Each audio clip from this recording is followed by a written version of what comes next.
voilà mbokk yi nga xam ni ñooy faral di ànd ak ñun ci seen site préféré inforewmi.com fu ngeen mën di nekk ci àdduna bi ci Sénégal partout dans le monde ñu ngi leen di nuyu di leen jox cër bu wér-wér comme d'habitude tey ñu am benn gan bu assez spécial c'est un grand parmi les grands. Il fait partie aussi des pionniers de la musique sénégalaise, je dirais même de la musique africaine. Son nom, c'est Père Ouza Diallo. Alors tey moom la ñu dalal fas yéene ànd ak moom ci seen biir émission bi nga xam ni mooy People ci seen site préféré inforewmi.com. kon ci loolu dañuy jox rek suñu papa Ouza Diallo mu daal di nuyoo que àdduna ñu ngi lay seetaan Sénégal ñu ngi lay seetaan Africa ñu ngi lay seetaan. Père asalaamaaleykum. maaleykum salaam di tàmbali ci bismillahi rahmaani rahim ndax sama borom jàppale ñu yow ñu yeggal ko alhamdulilahi rabbil alamin di siyaara nag seen gars yi info réew mi maa ngi di yàgg naag maa ngi yow yàgg na mais comme dafa yàgg gëj naa la gis. comprendre ma woon waaye nag vraiment kontaan naa trop bég trop di ñaan nag ñu xam am question yu baax. am émission bu baax daal incha allah yaakaar naa ko. incha allah voilà kooku mooy Père Ouza Diallo ñu bari sax dañ koy rapproché le révolutionnaire nga xam ni boo xoolee ci ay jaar-jaaram si question boobu sax si la ñuy dikk muy première laaj bi les débuts de Père Ouza Diallo alors nga dellusiwaat si rek pour la nouvelle génération yi nga xam ni peut-être dañuy dégg Père Ouza Diallo xaj na am na lu leen manqué ci passé am nga reveniraat un peu dans le passé pour mieux vivre le présent en fait de conjuguer le futur. noonu àdduna ñu ndar képp ko rek. Ouza Diallo c'est un Rufisquois pur et dur. daan naa def yàgguma maa ngi commencé musique je pense si j'ai bonne mémoire dans les années 65 avant may dem Abidjan dans Las Ondas avec c'est un orchestre panafricain xamoon na ay Togolais ay Maliens ay Béninois j'étais le Sénégalais mooy Las Ondas de Sabala c'est Sabala si j'ai bonne mémoire après ndeysaan ma jóge fa dem Abidjan nag fa laa duggee conservatoire quand même fa laa duggee conservatoire à travers l'Orchestre national bu Côte d'Ivoire Orchestre national Côte d'Ivoire laa dugg gars yi jël ma dugg conservatoire obligatoire dama doon def conservatoire fa laa ko defee conservatoire ndeysaan toujours di gërëm ndeysaan di ñaanal yàlla Laba Socé parce que Sénégal yi bu am succès tey Côte d'Ivoire rek en Afrique rek c'est affaire salsero c'est grâce à Laba Socé yàlla na yàlla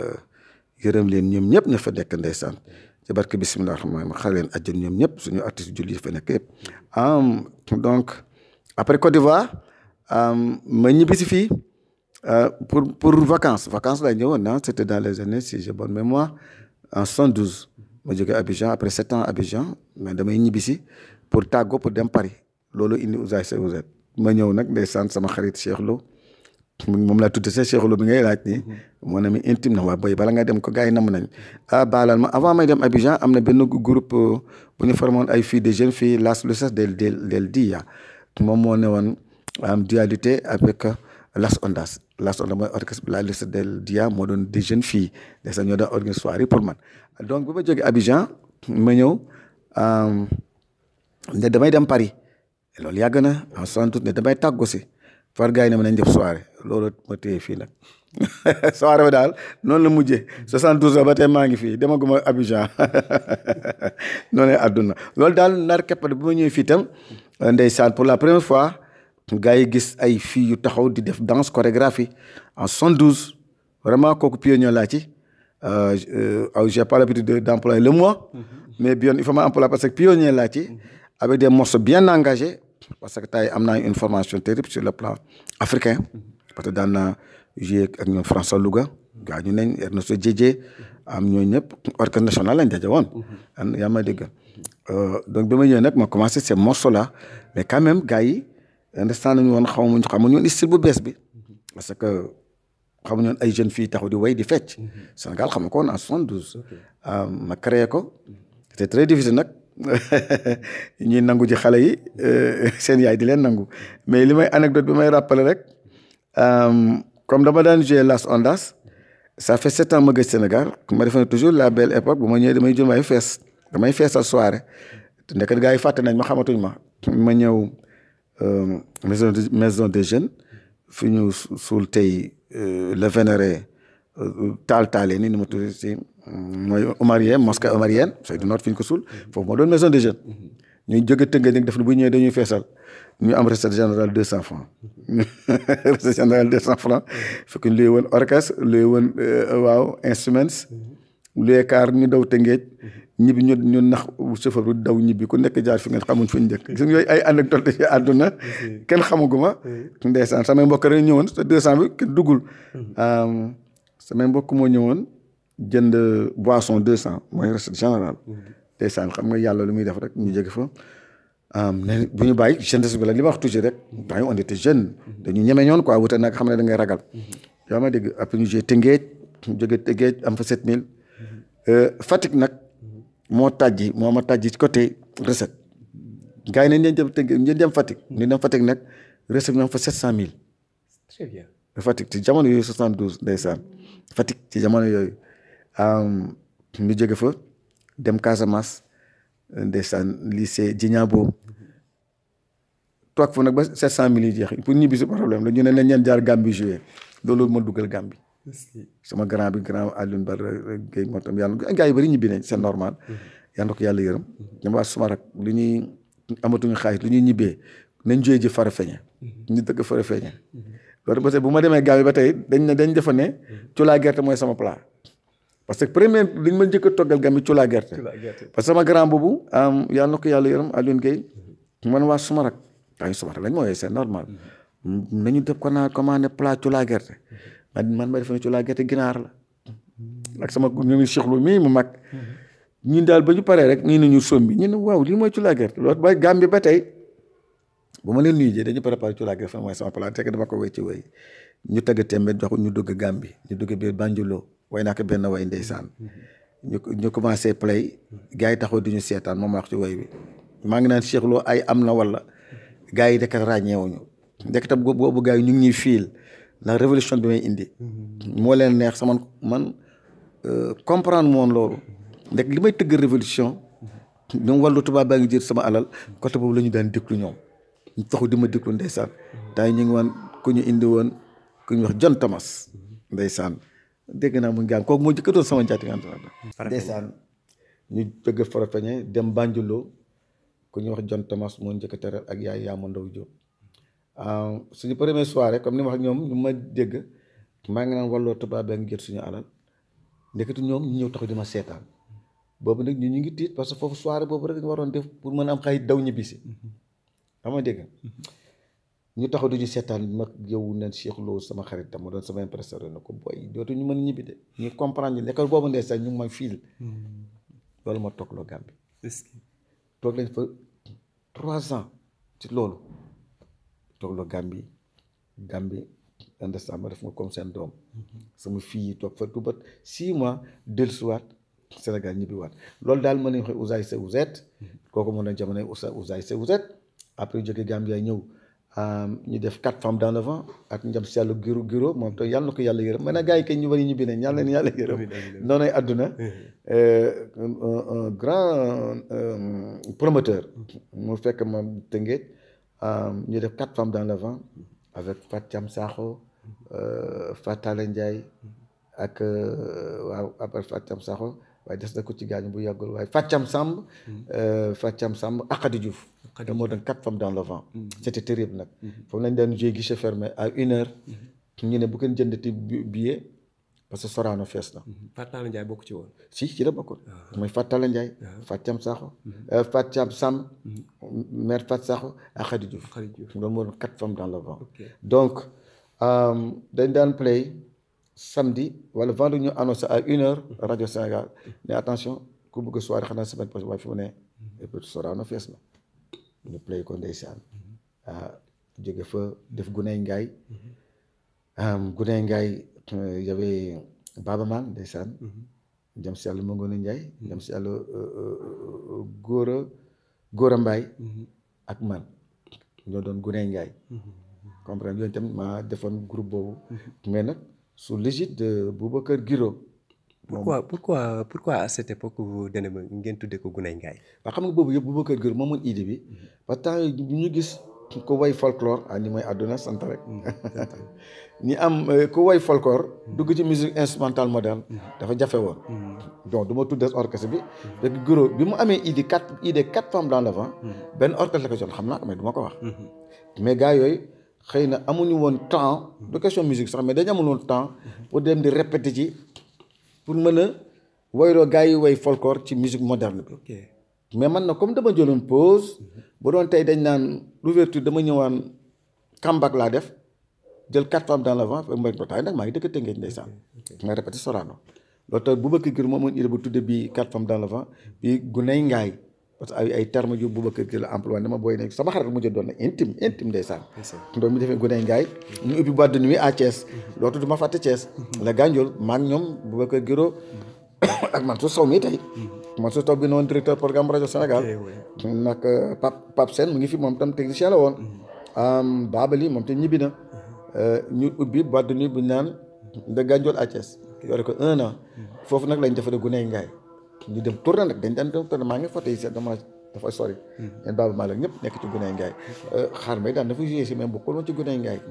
loolu tax ba ma jéggee un jour benn du animateur traditionnel bu newoon TFM doon wax naan maa ko mos a dégg mu naan quatre femmes dans le vent xaar mbay ma jaaga xaw ma maa wa kuwaate ma ne xay xam na wala yéen man maa ngi dundati man maa defoon quatre femmes dans le vent dama Boubacar ba laa mu jowoo xam nga mu nekk TFM ma ne ko waaw alors bu ne waa grand ma ne ko yow tam wax leen seen waa ji maa ngi dunda quatre femmes dans le vent xaar may bokku ci kii bokku ci maa wa kuwaate bokku ci parce que maa woo ci waroon jouer mais dafa demoon màkk. loolu mooy manque de culture. voilà bi ñuy wax nit ki bu fekkee da nga nekk dans les médias du question ko dañ la dëpp micro wala caméra rek ngay wax lu la neex mais da nga war a ressourcer wu am culture. et c'est un grand c'est très important. c'est un grand griot. maa tax di ko seet wax ko ba ne ma woo leen nag xam man du ma ko yàq. ma woo leen ne ma moom woowuma ko mais patron laa woo Boubacar Ba moo fa nekk ba tey. ma ne ko Boubs sama gars yi Boubacar Ba gars yi jum nañ quatre femmes dans le vent. xaar may bokk ci maa woo ko waate bokk ci man maa ngi dunda kañ temps sa Boubacar Guiro ngi dunda Boubacar Guiro moo kere woon quatre femmes daan demal woo ko laaj renseignement loolu rek moo yàq sama mbokk yi loolu donc yooyu donc quatre femmes dans le vent après nag ça a marché après vous êtes quatre femmes dans le vent Nobel ba ñëw ci ñu tuuti Mbaye Khadimo ñëw ci ñoom absa léegi la grande des grandes waaye ñoom tam way nañ ba dee après ñoom ñëfe Choula la grande Choula la variété ndeysaan après Choula y avait les Mami Sané la Mami Sané ak ñi way 20 ans waaw ndeysaan day fàtt ñoom ak Diarra Gueye la grande Diarra Gueye ba jógee nag bon après ba ñuy tergiversé ba 6 heures ñëw waaw ñooñu nag vraiment ñooy ponkal ñoom tam ay ponkal lañ def nañ seen temps ak 6 heures parce que joué nañ partout nag dem nañ sax ba Bamako joué ji ñoom ñoo mës a am chance su joué ji à part ça ndey fa ñoom jamono ndey fat ñoom Jocelyne qui remplace Choula ñoom tam joué ji sur le plan international dem nañ Belgique dem nañ Canada dem nañ fet ñëw loolu daal grosso modo daal mooy Ouza waaw dama ko ndar kepp nag mais dafa bari mën naa ko fàtte macha allah voilà kon ami internet yéen ñi ñuy seetaan partout dans le monde ak fii ci biir réew mi tey ñu ngi dara un grand parmi les grands il fait partie des pionniers de la musique sénégalaise je dirais même de la musique africaine son nom c'est Père Ouza Diallo tey ñu am mbégte ak bànneex di ko dalal tey seen site préféré inforewmi.com kon ci loolu Père Ouza dañuy xuus rek ba tey rek ci question yi xam nga maanaam ñu bëri comprendre ñu ni Père Ouza état bu fi mus régime bu fi mus a nekk rek opposé wu na régime bu fi mus a nekk rek Père Ouza kenn du dégg ñu ni ànd naa ak président bi fi nekk wala ànd naa toujours da ngay nekk opposant ñii naa opposant caché nga ñii naa révolutionnaire nga léegi nag Sénégal ñu ngi seetaan àdduna ñu ngi ñuy seetaan grâce à votre site préféré inforewmi.com tey lépp fii lay leeree Père Ouza nga leeral ñu loolu. waaw non xam nga révolutionnaire sax un peu mën nañu wax ne dafa xaw a xëcc tuuti mais c'est un acte engagé tout simplement. parce que ba nekkee xale laa ma semel noonu temps yi dafa guma musique dafa guma so musique dañ daan tabaski dañ daan bëgg a jënd yére sax ma xam ne gis nga dama yàgg yeewu ci loolu ma ne c'est ñu may jënd yére parce que xam naa ne day yàq xaalis révolutionnaire encore ma ñëwaat fi ma jëkk liggéey dans ma vie mooy usine Bata bu Rufisque temps yi ku liggéey usine Bata ci Tëngéej succès la. mais dama la waxal révolution fi mu jógee temps yi ñëwaguma ci musique bi ma liggéey usine Bata. ñu ngi daan fay par quinzaine 20 000. par quinzaine 20 000 ci jamono dans les années 62. xam nga dafa neexoon. 20 000 francs. mais man bu ma tey ma réfléchir. ñëwaat kii 20 000 40 000. boo ñu tekkee jabar dinaa torox de. na jékki-jékki rek. xaw ma nu may bàyyee parce que dama moon papa ju dëgër. papa ji dafa duroon yaa may dégg pa moon vieux très dur. ma ne bu ma bàyyee dina ma génn kër gi. comme Bata dañuy bañ ko retard. naa retard. ma xëy ma liggéey ma xëy nekk Chantico temps Chantico bu Tëngéej amul woon benn kër ndeysaan. ma ñëw suba rek ñu ne woo nu mu tuddati lettre d'explication. pourquoi nga tardé. ma ne je rends ma démission. donc xam nga kooku esprit avant-gardiste bi foofu la tàmbalee. waaye amaguma sax 18 ans parce que à l'âge de 17 ans 18 laa dem Côte d'Ivoire. damay dégg donc esprit boobu dafa yàgg fi ci man. man ne woon tam ak des grands ay Falaye Noël Diop des révolutionnaires PA yi bu njëkk ba ay para Sénégal bu njëkk ba ñoom en 63 grève 63 suñu kër lañ daan rénové typé track yi. ay parti unique moo amoon donc dama daan tafi track. en 63 ñu xeex ak Senghor di ko sànni ay grenade mu ñuy sànni grenade lacrymogène ni ñuy def bouteille di ci def cox di taal boobu di ko sànni hélicoptère yi xam nga loolu dafa yàgg. maa ngi wax toujours ne am naa benn xarit boo xam ne sax noonu la deewee ñu doon sànni xeer ñu dóor bal perdu ma taxaw ma loolu yàlla moo ku am fan gudd daal yàlla moo la ko may. ñu ngi sànni xeer moom mu daanu ñu daw kooku ba tey frère am daf ma koy wax. vraiment dafa ma koy wax maa ko noonu lay àdduna yaa ma dégg donc xam nga feeling révolutionnaire boobu et puis tamit je suis gauchiste waaw man je suis né gauchiste man wax mais daal dama gëm africain daal yaa ma dégg sama panafricanisme dama ko gëm donc après la Côte d'Ivoire bi ma réfléchir xool na Senghor am na lu ma d'accord rek moom comprendre nga bi ma ñëwee nag ni ma wax rek ni ma ko expliquer ni ma ko mën a exprimer ñëw way wàlloo tubaab baa ngi jël suñu alal loolu tam ndeysaan bu ma gis booy yi wax léegi naan franc CFA ñoom moom Afrique ma nekk ba ma koy waaye peut-être dans les années 70 la 72 tubaab baa ngi jël suñu alal yaay Afrique jeex na ko ji wàlloo kooku maa ngi ko tëgg dans les années 72 70 yaa ma dégg donc panafricain boobu loolu bu gars yi ne révolutionnaire parce que damay bañ waaye man bëgguma ko noot wala boo nootee bu ma ko xamee boo doonee sama xarit damay ñëw ba si yow mu nga doon président waxtaan ak yow ndax d'accord ma lii exemple laa lay wax sama diggante yaay jàmm noonu la woon ñoo toog ñu waxtaan mu ne ko lii pour lan mu ne ma nii la demee hay waaw sama waay nii la lii tax ma def ko de yaa ma dégg xam nga loolu noonu laa mel ak ñëpp. Anecdote encore je me rappelle Moustapha Niasse bi ñu xeex ba mu doon premier ministre mas na mayee benn doomam xawaare bi ñëw ma xool ko mu mitti ma temps mu ngi doon ma dem seeti ko nekk d'accord ma expliqué ma kalaaw yi demoon Moustapha Niasse ko tere je me rappelle bi mu doon premier ministre Abdoulaye dama seeti ko waxtaan ak moom na ma du man noonu laa mel nag loolu tax nag ma juboo nag Amath Dansokho ba daj bokkoon idée moom dégg loolu tax nit ñi ne révolution et puis yàlla daf ma ci may waaw yàlla may na ma tamit macha allah maa ngi sant sama borom ku nekk la yàlla may rek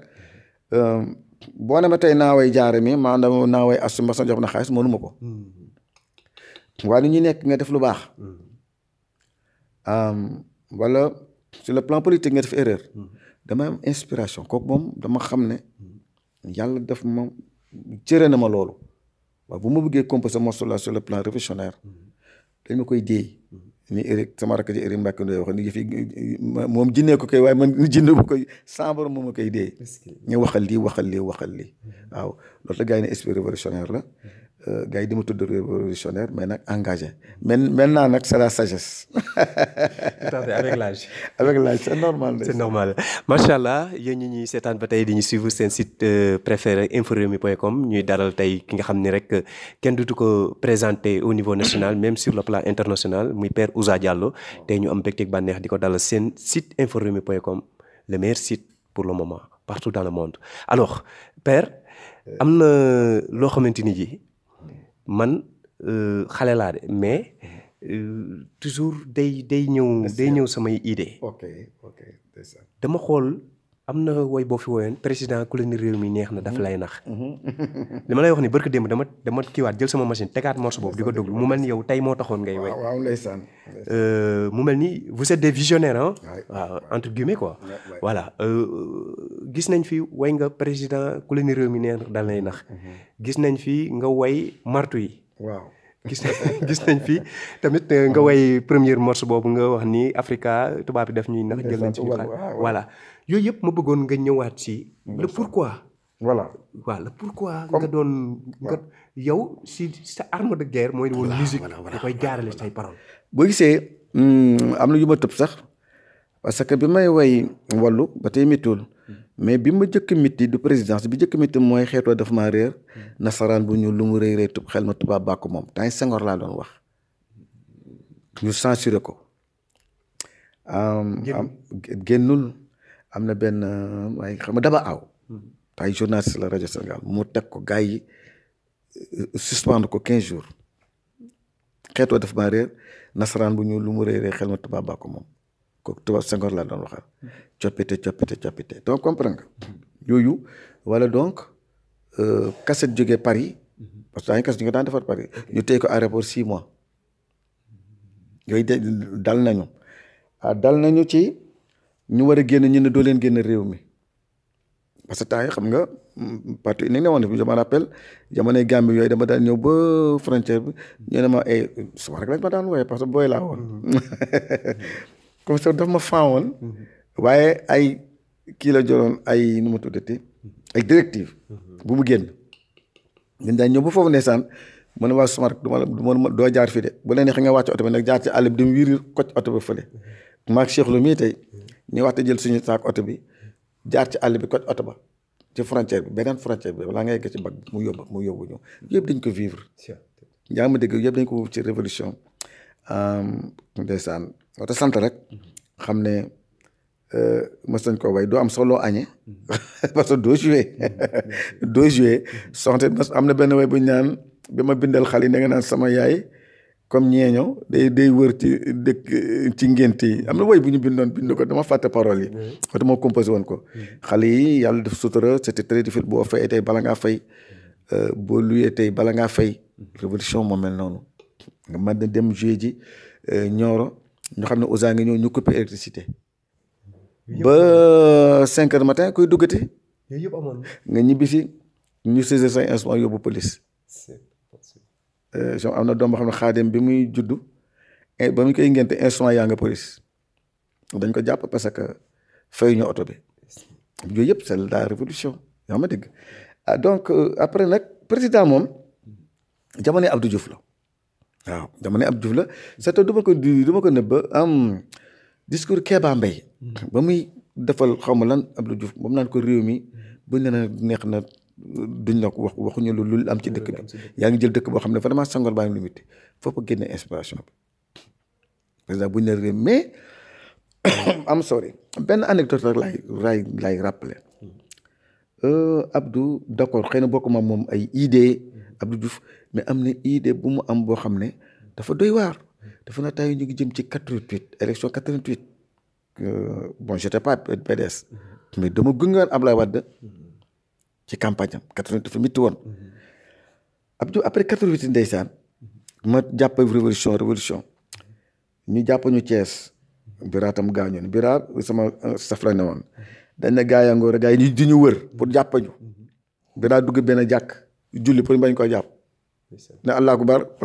pour bañu jàpp man Soso mu ngi may fàtte mu ngi nii di ma dégg ndeysaan c'est un grand journaliste ca biir àll ba lañ ma fekk ñu làq ma ci village bi ci benn village parce que bu ñu bañ ñu jàpp ñu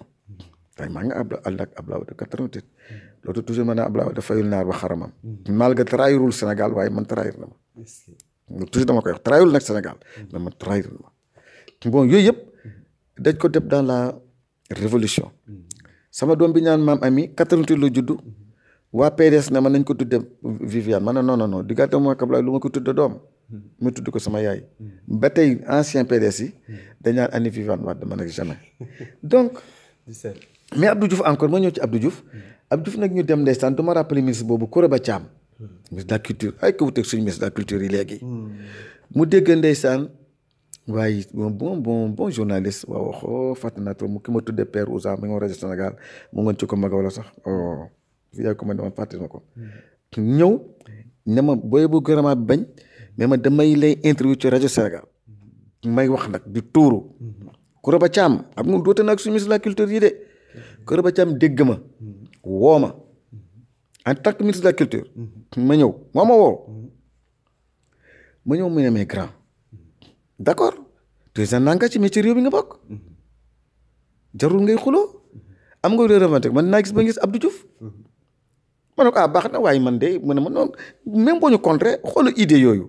bi daay xoolu idée yooyu même boo ñu contré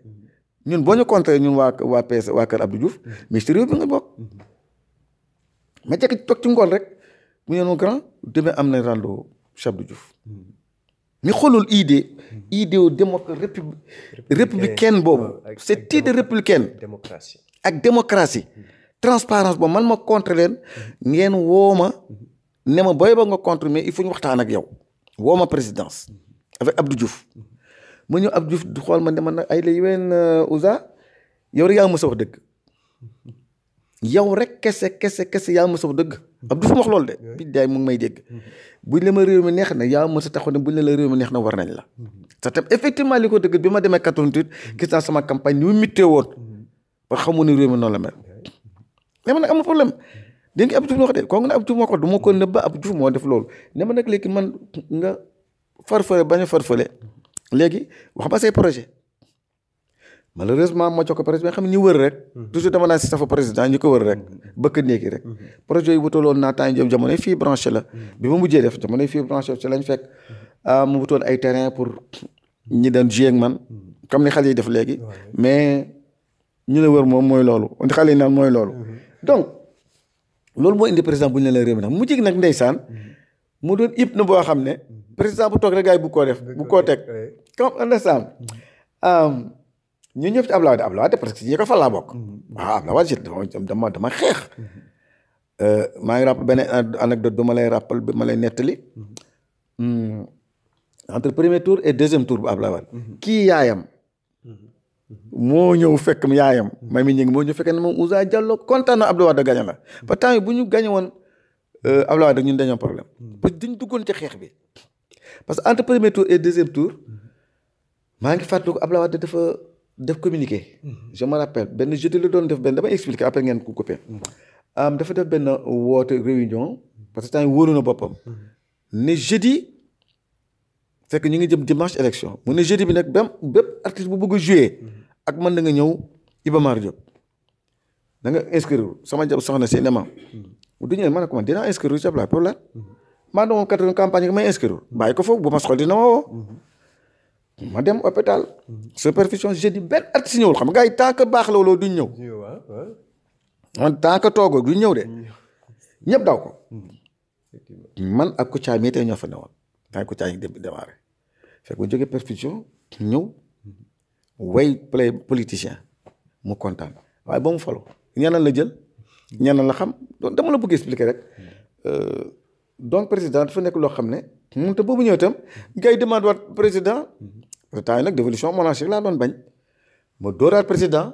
nga réplique ko dóor ko góor gi waaw lu bari laaj ci bind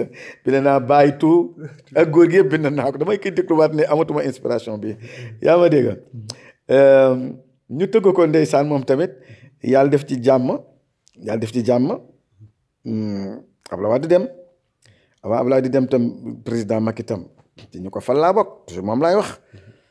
am ñu mu def tey ministère maa leen xëcc ci ñu dugg ci ñu woteel ko du ma tudd seen tur ñooñu ci koñ bi xam nañ bu ma loo xam nañu wax. dañ ñëw ne ma grand lu ñuy def. fii c'est des intellectuels gaare kat may leen pas de dévolution monarchique. nañ def lii nañ def lii. noonu laa participer ci falu président Macky Sall. Balde Ablaye Balde mu may déglu tey. bu déglu ndax xam li ma ko wax dëgg la. temps yi mu ngi entre ñu mu tudd son cœur balancé. mu ngi ci Ablaye Wade. maa ngi xam ñu ngi jëm ci dévolution monarchique. pour la première fois ma fexe ba am numéro Ablaye Balde woo ko mu ngi may dégg tey. dina dégg ma ne ko monsieur Balde baal ma de. musuma laa woo. waaye ne Sénégal dafa nekk ci loo xam ne dafa mitti. parce que actuellement Ablaye Wade bu gañee rek dévolution monarchique mooy am. man waa grand merci beaucoup xam naa révolution nga et tout ça mais je vais réfléchir. ñam si yàlla sama xarit Sidi Lamine Niass. mu ngi ci dëgg maa ngi ci fan ba surtout wax ko. temps yii dafa xaw a dem ba fee ma bëggoon ànd ak Ablaye Wade. man li ma koy gërëmee Sidi boo ko joxee message daf may woo ma jox ko message. ma ne waaye doyen xam naa li ma dal Moustapha Niass ma ne ko noo déglu ma sax li nga dal Moustapha Niass. mais dama xam ne rek yow homme démocrate nga. c'est réew maa ci guuta boo xam ne. bu Abdoulaye Wade jàll rek dévolution monarchique ñu ngi ci dëgg maa ngi ci fen te jëmee sëñ Bamba laay waat. mu ne ma waaye doyen billaay maa la gën a xam sax lu gën a mitti loolu lañ jëm. waaye dinaa la tontuwaat. ba yàlla def sutura. Macky Sall gañe. barki démb kii yaayam. ñëw na barki démb naan ma waa Ouza Diallo dëkk bi jaaxal na ma de fii la gars yi da réunir si kër pour Macky Sall falu ñoom it Jibi Ndiaye mais gis na fi kenn ma ne ko non c'est la vie. c'est comme ça la vie. understand donc ci ñi ko fal laa bokk. benn chance rek la am ci Macky si mosuma kam te benn président c'est sa dame. waaye chance boobu moom macha allah. aji Ouza lu may bëgg mu ne ma amoo wax dara bu wax dara parce que yow soxna si nu mel ak yow. li nga defal Abdoulaye Wade defaloo ko Macky Sall. nga ma dégg waaye kii fu mu la teg. bi mu amoo dara lay wax. c'est tam li may wax toujours rek loolu nag damay ñëw déglu ne ci dëkk bi comme ni nga waxee rek président bu ne la réew mi neex na. ib na la mujj a doon ib na la. damay dem ci dëkk bi ñu naan ma président bu ne la réew mi neex na. man dem naa tubaab jalaaw di jënd li nga femme bi xam ne ma jëm Ouza kenn nga président man yow sama mbokki tukk leen mbaat tempéré yooyu ngi déconné nii man waa mais réew mi nekkul ma dem jam ñaajo tamit di jënd ay mandarine parce que